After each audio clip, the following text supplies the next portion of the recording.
let's jump to the topic today then, and we'll talk about. So today's topic is specifically focusing on dealing with challenging student discussions, dealing with challenging students. It could be an in-person class, but for most of us, it's probably a distance education class, maybe a discussion board where a controversial topic comes up.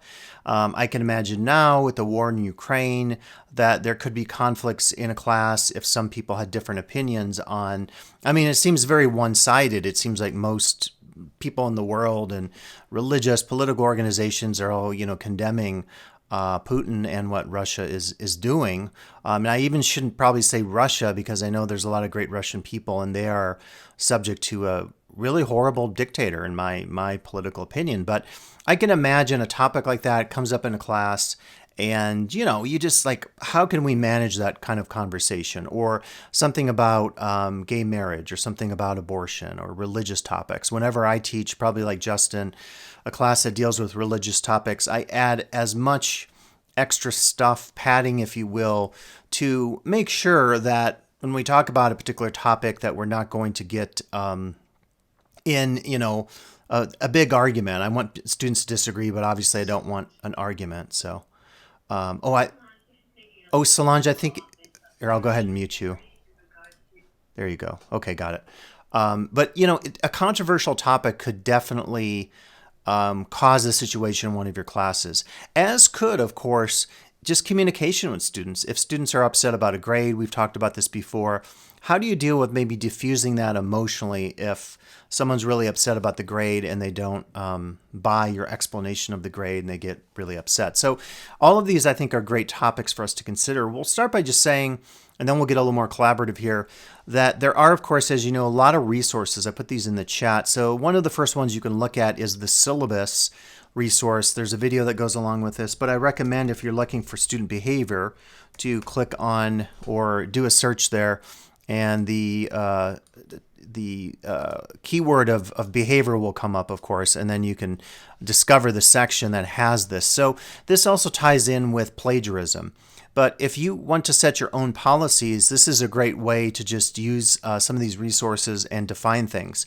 So this one is wide open. You could define acceptable and unacceptable behavior or discussion. So if anyone gets very personal, or some of you might say, I want students to really frame their class discussions not as social media posts, but as more academic citations, referencing a text or something like that. Again, you're the instructor.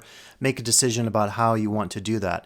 The way I state it is I say, I want you to have debate in this class. I'm not trying to be the thought police. I know there's a lot of conversation, with the controversies over Dave Chappelle and the transgender community about his comments, and people have been throwing around this word cancel culture, which is funny in the case of Chappelle because he's getting a new deal, like a 4-show deal. So I don't think he can necessarily, in my opinion, claim that he's being canceled when he just signed yet another deal. So in some cases, actually, even with Joe Rogan, I think, with his controversial homophobic statements, use of racist words and so forth, his popularity goes up. So if any of you study this phenomenon of cancel culture, you might actually come to a conclusion that controversy can actually be good for business, unfortunately, or it can be good for someone's popularity on social media.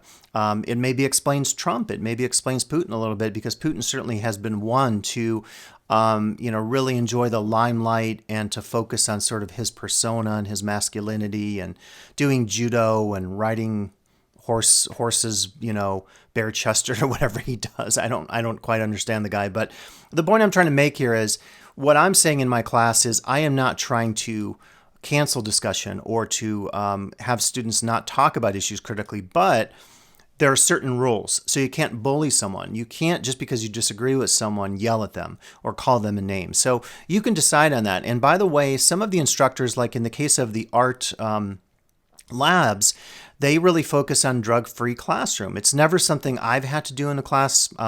One time years ago, I had a student who actually came to the class intoxicated, and I actually referred her to, I didn't want her to drive home. I thought if she's intoxicated, she might have been hungover. It wasn't clear. But if something like that happens, of course, in an in-person class, you want to make sure that the no one's liable for that if that student gets in a car. But the art department, probably the same thing in wilderness, in anything that involves, dangerous chemicals like chemistry. You want to have safety precautions. So if someone comes high or drunk to a class and then they use a lab, they could severely injure themselves, and that's a legal liability for the college. The same thing with a field trip. Field trips are very tricky. I remember doing one years ago. I took some of my criminology students to Folsom Prison, and it was a big, background check for a lot of this. For all of us, we had to do background checks, but it really concerned me just, taking students off site and then dealing with issues. Likewise, when I taught in London back in 2004, it came up all the time with our students where they misbehaved or they drank too much. You're in London, there's all these pubs and the drinking age is lower, and so the students go crazy. So you can adapt this as much as you need to based on your class and specific issues that come up. So that's kind of like the first source. Another one, again, in the chat, if you click on the one-pagers, the student focus one-pager, we've talked about some of these issues before. So if you want to review our last few workshops in student behavior or students in empathy, great opportunity to do that. As well, I would say that Canvas Commons has some great resources. And in particular, I'll just go through this again. You'll click on Canvas Commons. And if you don't see these modules show up for you, it could just be these are the last few modules I looked at. Type LTCC and then they should pop up. And specifically, you'll see the LTCC syllabus is available. But really, I would focus on the class policies here. And we also have the student resources, and quite a few of you have brought these into your class. When you're ready to do that, you'll simply click here on the right and click import or download, and then bring that into the class you want. It will automatically populate it at the very bottom of all your modules, since this is a module resource. And then you can turn on and off various pages. You can delete them. You can hide them. You can, of course, go in and edit them. But the ones that might be particularly relevant to you would be these two here. So we have our academic dishonesty and plagiarism. In fact, I got an email from the instruction office about this today. I have to email them back later because a faculty member wanted a copy of that policy, so it's available. And then this is the page I created on student behavior. Now, this is the one that I would say you should adapt because this is not a one-size-fits-all. This is definitely something, again, I left this in there about the alcohol and drugs, but if you're teaching an online class, you could put that in there. And if someone's being disruptive, I'm sure that would be covered under your policy that says, no classroom disruptions. I do put in here this bit about slander because I won't say, but, there are faculty members out there who have dealt with students, let's just say, who have tried to slander public officials or use class projects for inappropriate purposes. And that's why I added this, actually, because of hearing that case.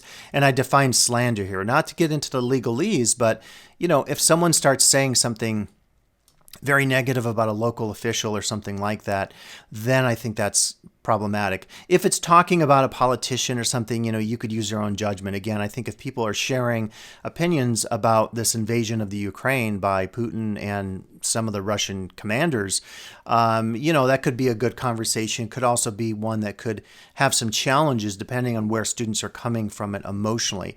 You may also want to put in trigger warnings somewhere in here. I think maybe I included a thing about a trigger warning. Just to explain what that is, a trigger warning would be if you discuss something really sensitive in a class. For example, if I'm teaching a gender class, and students have experienced harassment, students have experienced maybe sexual assault, and if you're talking about those topics in class and you think something that is brought up in your class could trigger a student to have an emotional response or a psychological response, a traumatic response, I think it is important to put some kind of trigger warning in to say, look, if you're concerned about any of this, please talk to me privately outside of class because I totally understand. Could you imagine if you were talking about the refugee crisis and some of the people, maybe we could have a student right from Europe who experienced being, thrown out of their country like many Ukrainians are experiencing now. If you're discussing that in class, maybe some of your students who have never experienced that kind of forced migration or whatever you want to call it, immigration or emigration, they have no emotional connection to it. So you almost have to think of it as case-by-case basis. And if someone maybe does have a response that could be emotional or triggering, you put something like that in your syllabus. I don't think I have that. I usually do. I think I have it in my syllabus. So I may, as I update this, add a short module about this. I think I do have it on let me look at the syllabus page and I'll just search real quick here. Aha, here it is. You're right. Content warning. Okay. In this course, yes, thank you. We'll deal with a variety of sensitive topics, including blank, blank, and blank. Fill those in. If at any point you have concerns about the content or want to discuss your personal reactions, I encourage you to email me, come to office hours, or schedule an appointment. Not to, I mean, Justin, maybe put you on the spot, but do you ever have this, like when you're discussing religion, like if someone left, and I don't want to, like, let's just say there's a high demand religion and someone left it. It was kind of cultish, let's just say. And you were discussing that religion, like, how would you broker that conversation if you knew a student was maybe affected by something that you're talking about? Yeah, so I haven't really had a really significant situation like this so far, but I do like. Well, I have a couple scenarios. One, in the fully online asynchronous class I'm teaching, we're doing mythology right now, and I had a whole week on biblical mythology or mythology in the Bible, and so with things like that, I'm very careful to keep all of my like in the lecture video and everything that I'm giving them in the discussion questions, to keep it very strictly academic, to try to focus on ideas and content more than on people or how, or people that believe these things. So that was one thing I did for that. At another institution that I teach at, I do have my classes made up of sort of ecumenical Christians that belong to many different backgrounds of Christianity or denominations of Christianity. And so likewise, with that, I have to be very sensitive when I'm discussing certain topics, not to say anything that is going to maybe attack any one of a particular emphasis or tradition or something. So I just it's something it's harder to explain. It's just something that I get it. Yeah, like be really conscious of when you're choosing your words. And one method I use is, if I'm gonna have like a group of ecumenical students, is I just reiterate that there are many different views about X, Y, or Z. People will take different views on this, and so I'll try to give credence to the different views, but I'll hint at which view I would prefer, or that I think is more academic or more accurate or appropriate. But I try to do so in a sensitive way where I'm not really attacking anyone's personal beliefs. That's just my sort of approach.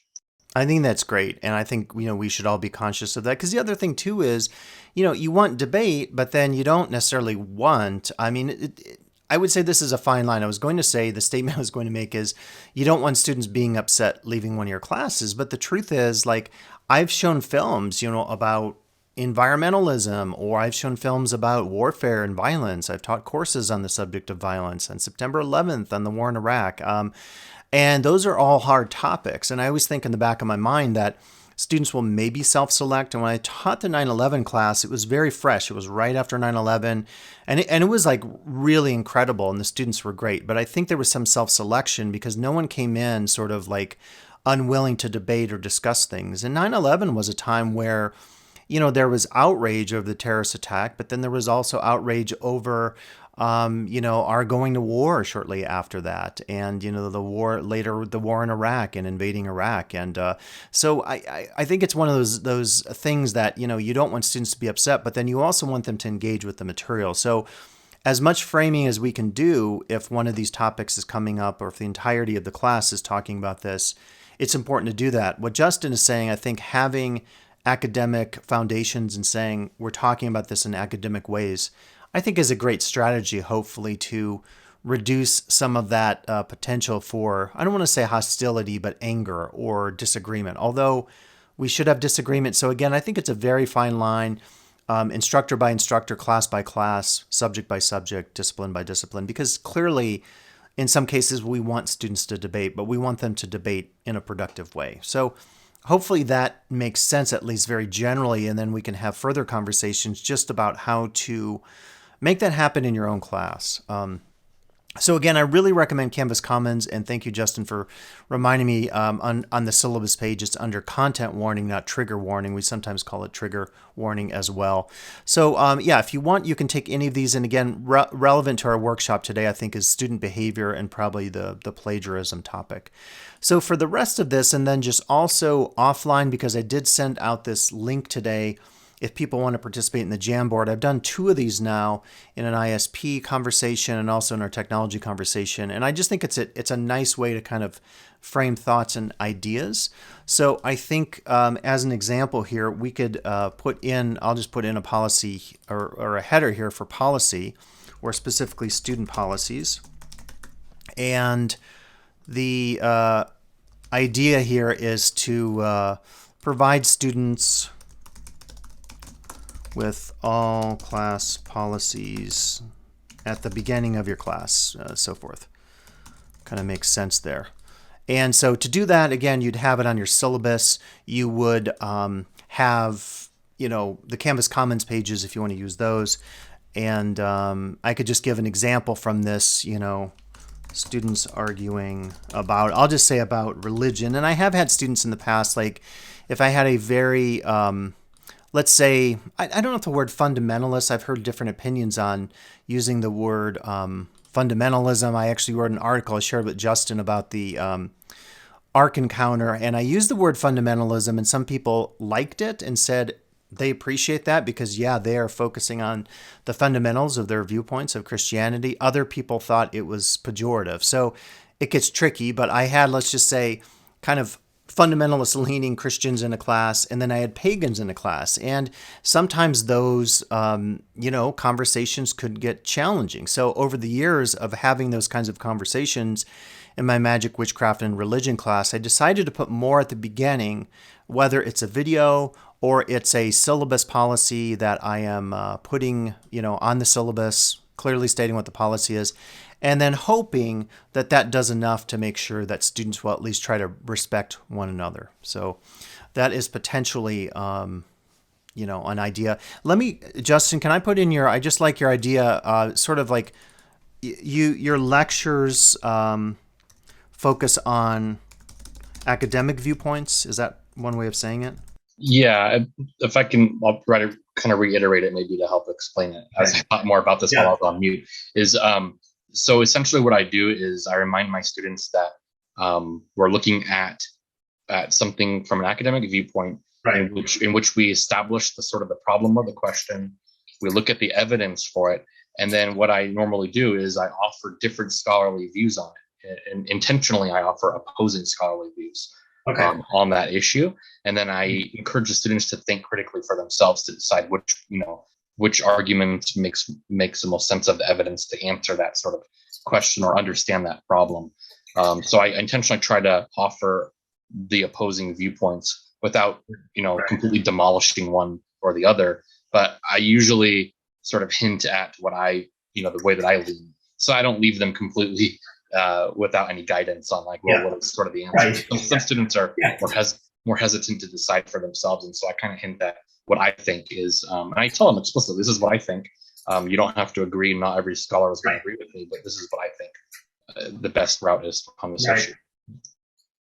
There are a lot of nuggets there, so I put this in here, and I should say out in here maybe just another way of saying this is disagreement. Students disagree, and again, I think the idea is that disagreement is positive. So we're not trying to reduce that and then have people say, well, you're not letting me talk about my viewpoints and how I feel about this issue. Because one of the reasons for bringing up, let's say, a controversial topic, and I used to do debates in one of my criminology classes, and they got a little out of hand. I remember a debate on the death penalty and gun control, and some of these topics over time, I learned that they were going to elicit really emotional responses.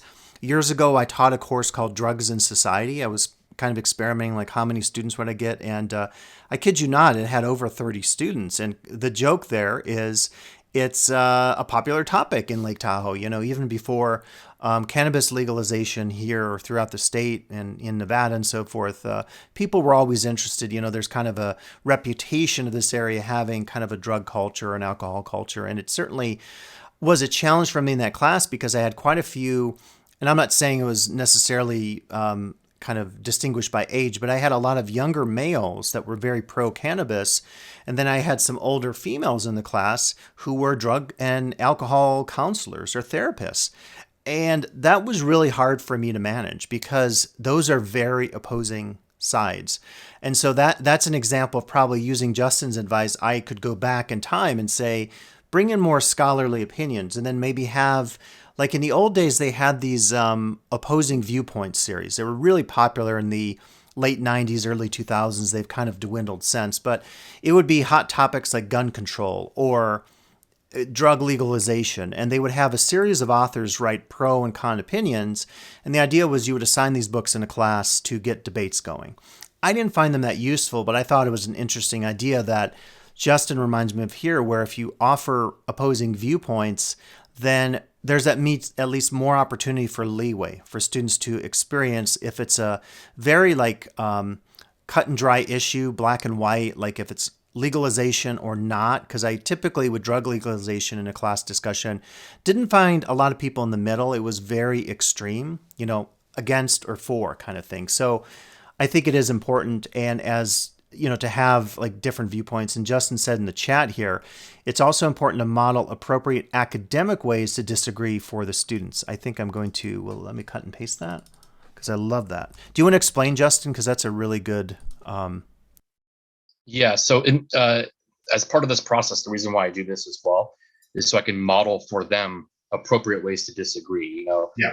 We don't revert to ad hominem, to name calling. We don't revert to other various logical fallacies in order to try to win an argument or something, but rather we disagree in an academic manner that actually is critiquing the evidence, thinking about the evidence, looking at the evidence. And so as part of this process, I don't disclose that I'm doing this to the students, but I basically am just modeling for them appropriate ways to argue and to debate and to disagree. And that one way that I can encourage them more explicitly to do that is in their assignments, when they have written assignments, discussions, or so on. Sometimes if they don't quite understand this, I'll have opportunity to give them feedback to say, actually, we don't want to revert to, name calling or this, that. We want to critique the evidence. Don't necessarily critique the person who believes that view, right, or holds that view. Go after the evidence and the argument. That's what we want to always. Yeah, great. I wish I could. It won't let me bold it, but I would love to bold or highlight the word model. I guess I could circle it because I think that's a great opportunity. We always use the phrase, probably overuse it, teachable moment, but it's kind of a good phrase because what we can actually do is say, well, let's, before we start this class, go through what a debate might sound like. And we could do that on a video. We could, if it's a face-to-face class, have a conversation about, a sample of what that looks like. Even an ISP class, what I typically do in my modules is to say to the students, I know some of this may upset you and you may not agree with everything, but try to at least take it critically. Like for years, I remember teaching, the work of Karl Marx, and a lot of people, it's funny, I think they think of the Communist Manifesto, but I think of, Capital, his 3-volume, very dry and wordy and dense book that is very hard to read. I've tried myself. It's a challenge. But, the emotion some students bring to a class when they hear something about Marx is they're thinking of something like the ideology of Marx that got taken and warped, just like a lot of religions, right? Where you take a particular set of viewpoints and foundations and you say, well, we're going to apply these in our political sphere, when in fact, you've done nothing of that sort. But so that emotion that can happen if you even bring up a thinker, a theorist, or a topic might require you to model in your class, well, here's how we might discuss this. If you have a difference in opinion, politely raise your hand and try to use statements. You could say to use I statements, to not use ad hominem attacks, explain to them what that means. The challenge of this in today's day and age, and I should put this up here, is I think we are being affected directly by media and social media effects. And so, if someone turns on any number of thinkers, they could be someone from the left or the right. You could be Jordan Peterson, the controversial. He's no longer, I think, at the University of Toronto, but very controversial, opposes feminism and so forth. Or, someone more popular like a Joe Rogan that is very popular right now, I think. If students see that, we just want to make sure that they understand it's not a class where you express things like you do on social media.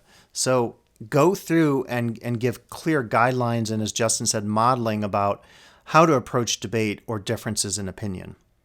So I don't know, do you think about this? Would you say that media is impacting us more as we try to frame discussions in classes? I've noted a change. I just wonder if you found that as well. Yeah, absolutely.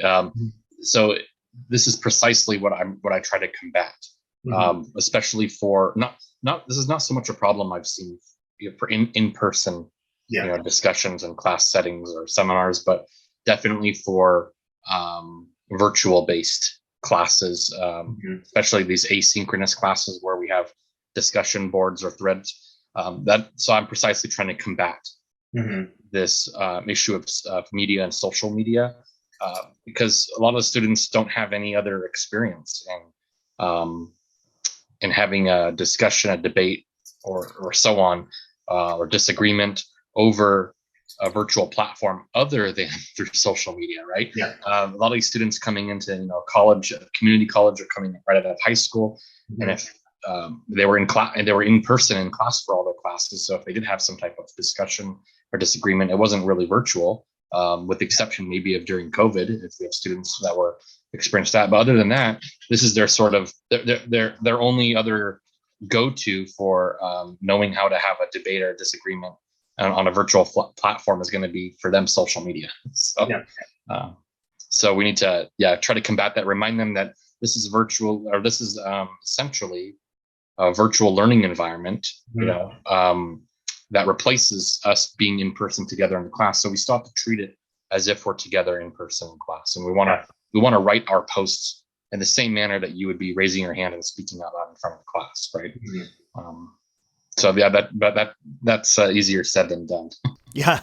Oh, it is, and I found to that, in that regard, like if I state my policies up front in the syllabus and I do a video on the same topic, I'm tending now to repeat that more and more, like almost in every week of discussion. So what I'll do is at the top of the discussion board in my header, keep in mind, you should frame the conversations in a professional way. If you have questions about what that looks like or how that should appear or take place, please reach out, because sometimes it takes a while for that to sink in, or you do have people who continually do this. It's just their personality. And I think it's something that, you could think about those techniques of social judo, so to speak, where it's like, try to defuse the situation.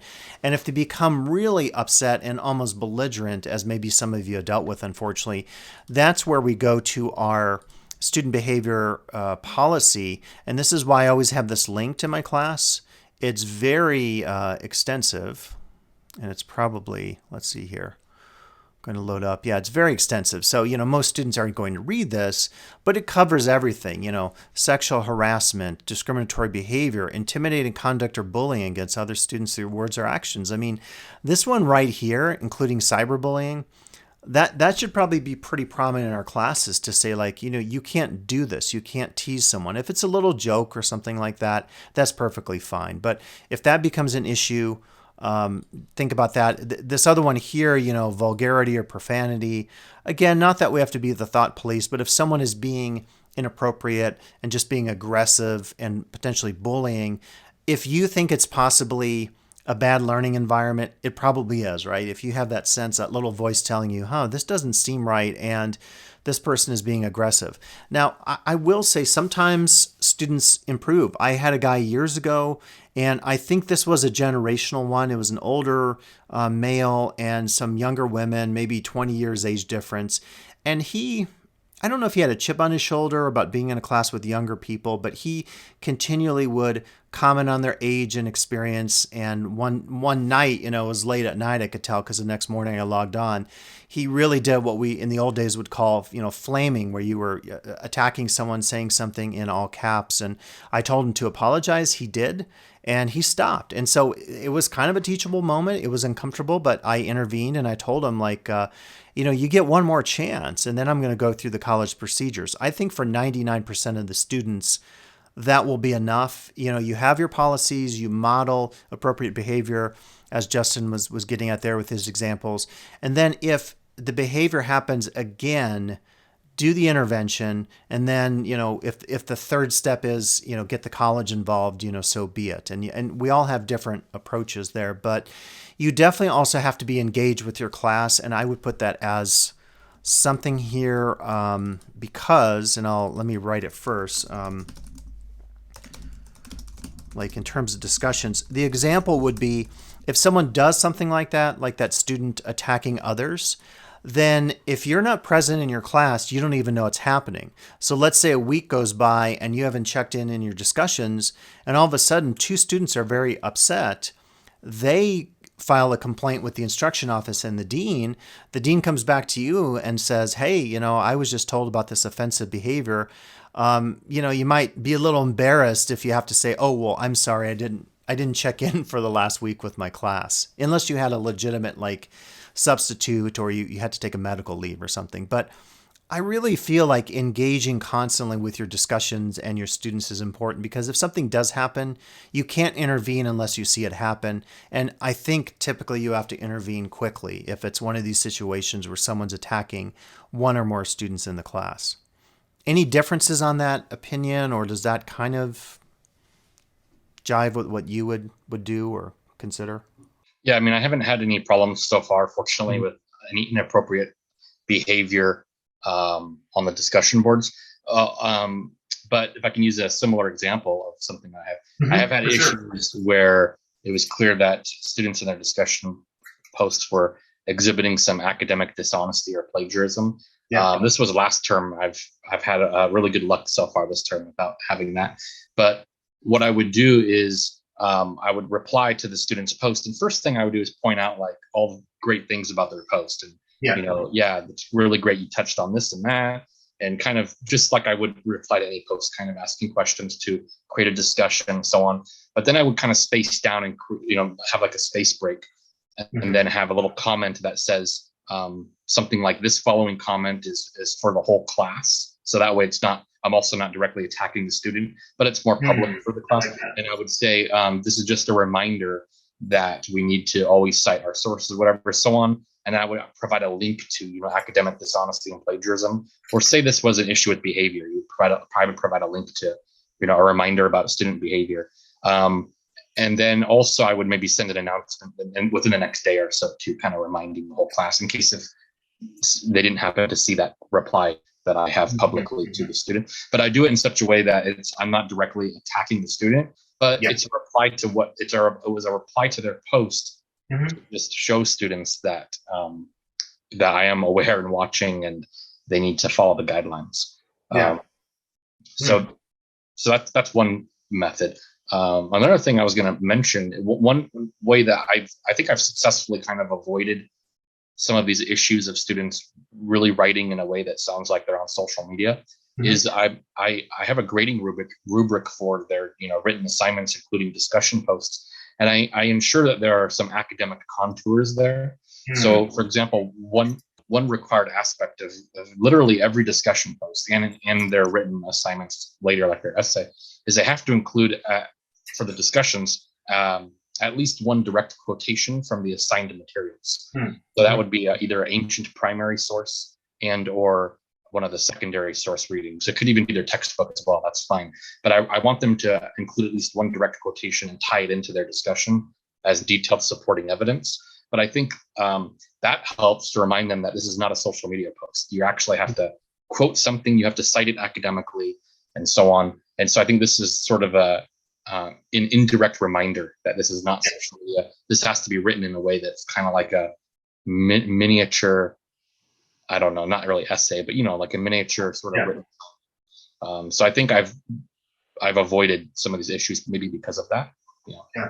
Two great ideas. So again, I think that if the corrected behavior kind of defuses it and doesn't make the student feel singled out, you could say like, I'm addressing this issue with the whole class, and then reiterate, and then that's a teachable moment for everybody if it's plagiarism or some other issue. And then the grading rubric is great because they're right there on the rubric. You could say, and I do this all the time, I say you must reference the text in one sentence. And I don't say it has to be a citation with APA style or anything. I just say like, make sure you address something and I'll immediately know if you did the reading, because we are focused on the text. So that's another great way to combat this, because so often, with social media, there's no sense of looking for truth or using science or inquiry that's even like based on, say, principles of Leake Douglas debate, something formal that tries to have, foundations and fairness built into the process. Instead, people just say whatever they want. And we see this with conspiracy theories about COVID and everything else you can imagine. So I feel like having a rubric would be one way to say, please frame your arguments so that, you can receive a good grade on this assignment, whatever that assignment happens to be. I love both those ideas for sure. Yeah. Yeah, no, I agree with you.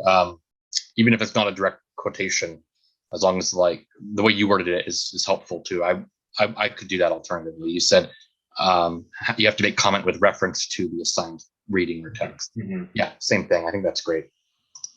Yeah.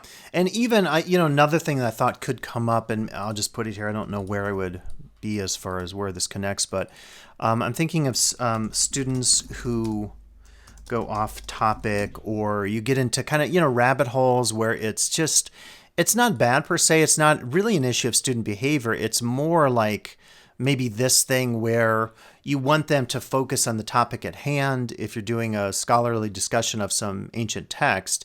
But then the student's taking this direction where, hey, that's cool that you're thinking of it this way, but we've got to cover this material. So can we try to come back to what we're focusing on? And I would have that happen a lot in my in-person classes. And I think it was partially my fault, because I would give an example and maybe the students focused on that exclusively instead of the bigger picture, which was we were discussing a particular theme, theory, or social scientists in the class.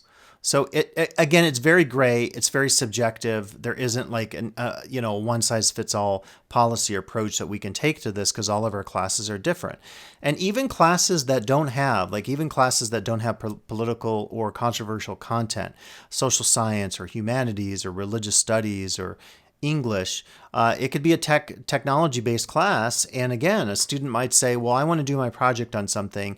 And you say, well, that's totally inappropriate because it's going to offend students in the class, or it might offend me. We never know when we have to do an intervention. And that's why I always say, like, up front, if you can provide a little more foundation to the students in your policies and walkthrough videos and all those Canvas modules that you can, again, find here on Canvas Commons to adapt as you need, then hopefully when you actually get into the nitty gritty of the class, you're just modeling, as Justin's getting at. You're doing the grading, you're doing the check-in with the students, announcements or comments on discussions or grading that says, hey, I'm just going to let the whole class know you can't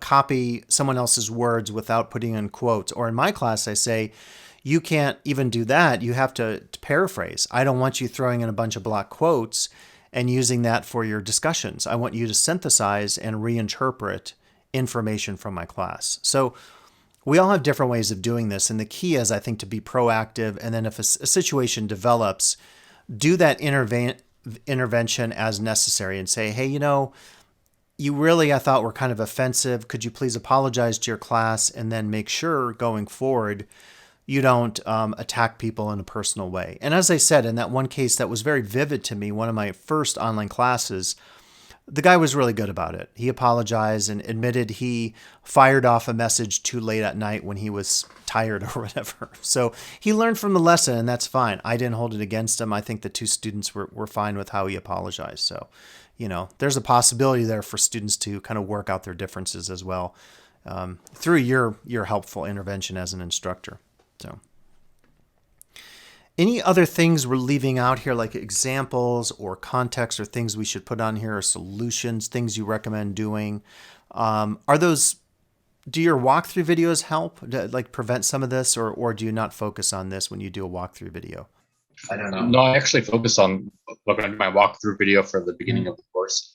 I try to touch on everything on all my guidelines. Some of them I'll say you need to read these on your own, but I'll just quickly summarize kind of like the main idea. But I'll say you need to, read through it on your own in detail.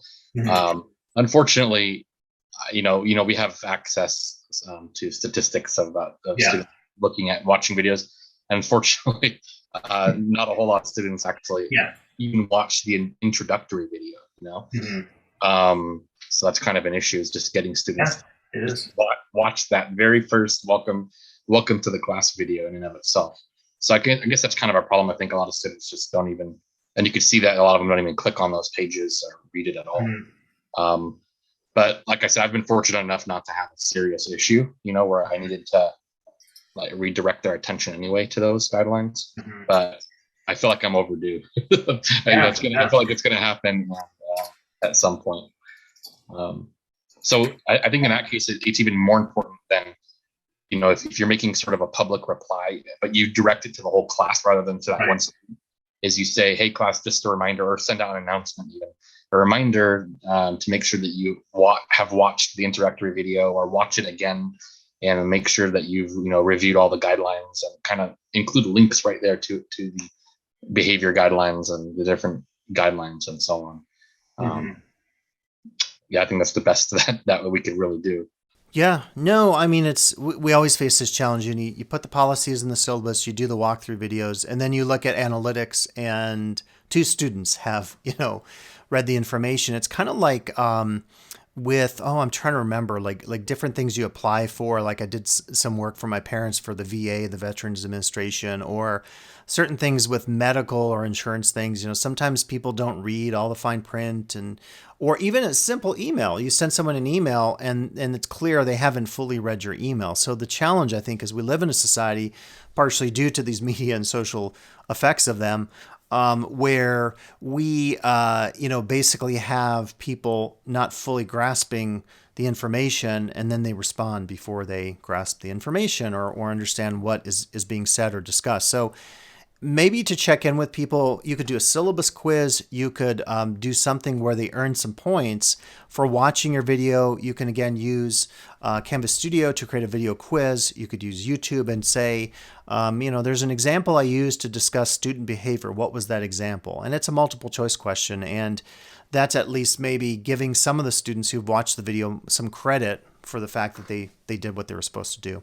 So they're not always going to watch our videos or read our policies, unfortunately. So we have to take that into account going, later into the class. Yeah, I did. I included my first quiz. Half of the quiz was based upon the introduction to the course video and the different guidelines and so on. But yeah, some of the questions, I have to go back and look at the questions. Some of them might have been too obvious, or they could have easily guessed on them. So I like the idea that you just provided that you just gave. They said I provided a specific example when talking about student behavior. What was the example? They could still guess on that too, but I think it would be a little bit more obvious. So that's a good idea as well.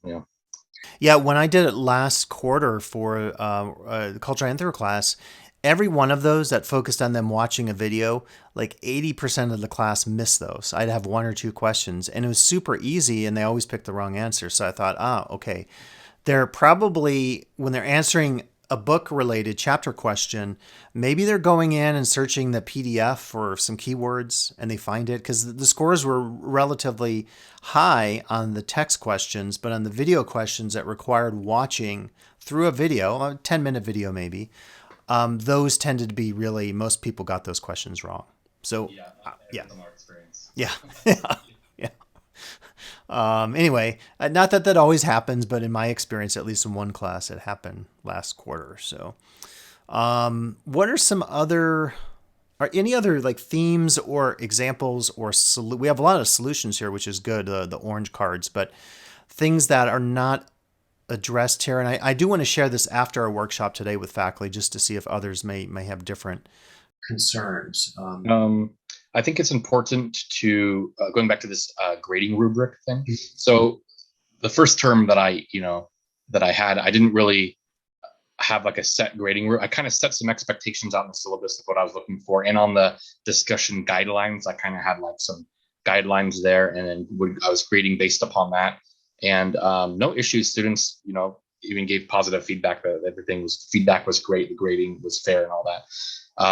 This term, I created a very specific grading rubric that's very detailed for what I'm looking for these discussions, and but I'm actually finding students that perpetually, week by week, are just kind of like not taking the feedback on board, still haven't even clicked on the rubric. I could see from analytics, never even looked at it, despite announcements being sent out reminding them of what I'm looking for and so on. So I think that's kind of important, is just having a clear grading rubric, but also maybe like you said, creating a quiz based upon it. Make sure that students are actually reading it or looking at it. Yeah, no, those things happen, and it could be a Canvas inbox message. And grading again, I think we talked about this. It's always emotional for a lot of students. So you can, as you did, I think, effectively reaffirm your behavior policies. And then I would often say use a little bit of social judo. It's just the idea of diffusing something. If someone gets upset, I see this happen. I've seen this happen a lot during COVID. I sell a lot of my musical modules. When I buy new ones, I sell old ones. And so I'm always at the UPS store, and I was telling my wife, every time I'm in the UPS store, it seems like I'm always talking about age today, but it's always these older white people. I don't know why. And they're always yelling at workers in the store, constant, telling them they don't know how to do their jobs and this, that, and the other. And I'm always amazed, at least with these workers down here in Carson, at how calm they are. Like, I'm actually sitting there thinking, like, I want to say something to these customers and be like, don't be so rude. These people have a hard job and you're like making it worse. But they're great at doing social judo. So they kind of let it go. And it probably postal workers as well. Although if you go into a post office, there's those signs that say it's like a federal offense to verbally assault a postal worker. But we can learn from folks in service, who are able to effectively diffuse conflict in verbal senses. So, I think that's important too. Is like you said, if you have a problematic student, maybe just on your own, look at the analytics, look at their engagement and so on, just to be kind of help eliminate the situation. I love that idea. Yeah, great use of Canvas Analytics there. I've actually done that exact same thing.